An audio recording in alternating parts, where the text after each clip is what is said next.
Hey everybody, welcome to day 3. Let's go into the laptop here and I'm going to go into sleep here. So when you open this up, you'll notice up here you have your strain, your recovery, your sleep stuff. So if you click on your sleep, it's going to open a screen that looks like this. You can scroll down. You're going to notice that there's a few variables here: time in bed, sleep latency, sleep consistency, disturbances, sleep efficiency, and then your respiratory rate, which we talked a lot about yesterday. If you go down here, you can click on or just hover over each of these. How much deep sleep you received: 1 hour and 39 minutes for me. REM was 1 hour and 51 minutes. Light sleep was 4 hours and 34 minutes.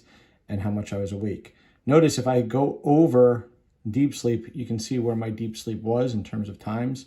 And you can see how these sleep cycles work. Notice that when I get into REM, you can see this 1, then 2, then 3, then 4. This is what we're talking about.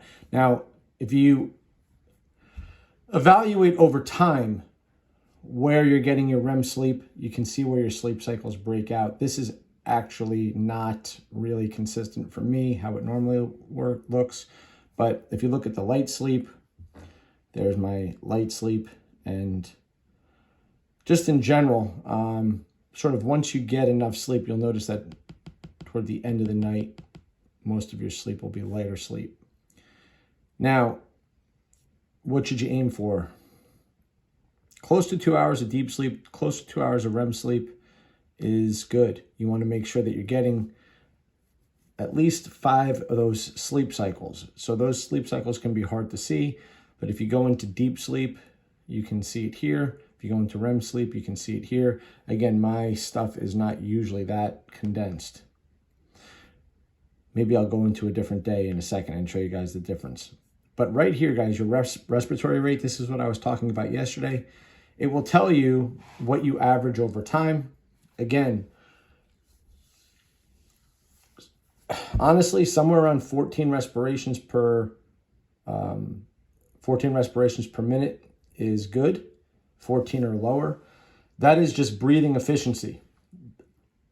Problem is that when you're awake, see, I'm awake for 1 hour and 7 minutes.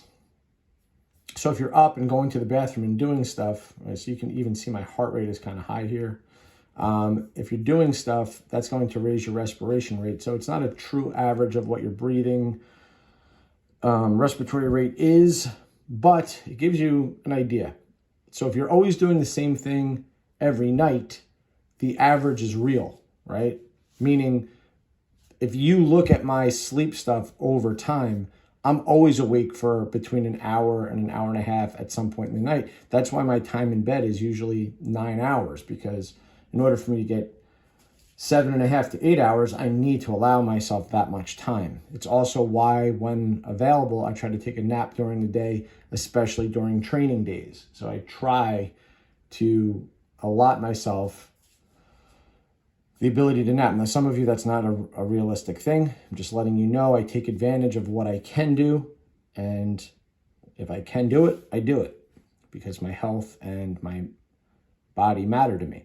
Okay. So back to the respiration rate here. Again, respiration, what will improve it? You want efficiency, you want lower number of breaths per minute. How do you do it? You breathe through your nose. If you can't breathe through your nose, you tape your mouth. If you can't tape your mouth, you may have an issue with sleep apnea. If you have an issue with sleep apnea, you really need to get it addressed. You need to either, if it's already been assessed, if it hasn't been assessed, go get it assessed. If it hasn't, if you have it, you need to fix it. So you either wear the mask or you get the surgery. If you don't, you are much more likely to die sooner. Why? One of the main reasons why has to do with nitric oxide production. There's a few other things going on here, but one of them is nitric oxide production, and you're only getting nitric oxide through the parasinuses, through your nose. If you just tape your mouth and give it 10 minutes, you'll notice it becomes much easier to breathe through your nose once it's taped. There's reasons for that. You'll feel less congested. You'll feel better. There's a little bit of a learning curve here. It doesn't take more than a couple of nights. Be vigilant with it. You'll notice that this will improve and your sleep will improve. And you may say, well, Tom, if you're taping your mouth, this doesn't look great. Well, like I said, 10 years ago, I had a lot of issues with my sleep, very traumatizing stuff. And believe it or not, this is as good as I could get it. And I do a lot of things in order for me to get the sleep that I do and the recovery that I do. So despite all that, you can still see that I'm getting my deep sleep, I'm getting my REM sleep, and I'm getting through my sleep cycles, okay? When it comes to disturbances, again, this depends a lot on what's going on, but ways to cut that down would be stop sleeping with the dog in your bed, stop sleeping with the cat in your bed. Stop, if your spouse is snoring or doing things that are waking you up, you need to make them aware. And simple things like breathe right strips, also guys, breathe right strips will help open up your nasal passage. Believe it or not, in the Whoop system itself, one of the things they ask you is, do you use a nasal strip? They just added that within the last week, but we've been talking about it for a long, long time. Breathe right strips will open up your nose. If you tape your mouth, it becomes even easier to breathe. What else can you do? We talked about using sinus. Here, I'll show you guys again real quick. Oops. I talked about using, sorry guys, I'm just kicking my stuff all around. Sinus right here, using this bad boy, all right? If you don't want to use something really expensive like this to rinse out your sinuses, you can get something as simple as this. You just get this for like a couple bucks, put it in, and you add the saline to that, and you rinse out your nostrils. It makes a big difference. Some of you just need to get your sinuses rinsed out because you got a lot of garbage in there. So getting rid of disturbances, guys, sometimes you have to share with your partner this information to get them to stop bothering you when you're sleeping. What else? I talked about pain. So to be clear about yesterday when I said respiratory rate, sleep efficiency, all these things, and improving your recovery score, this green thing, and your HRV, specifically, that's what we care about the most, is your heart rate variability, right?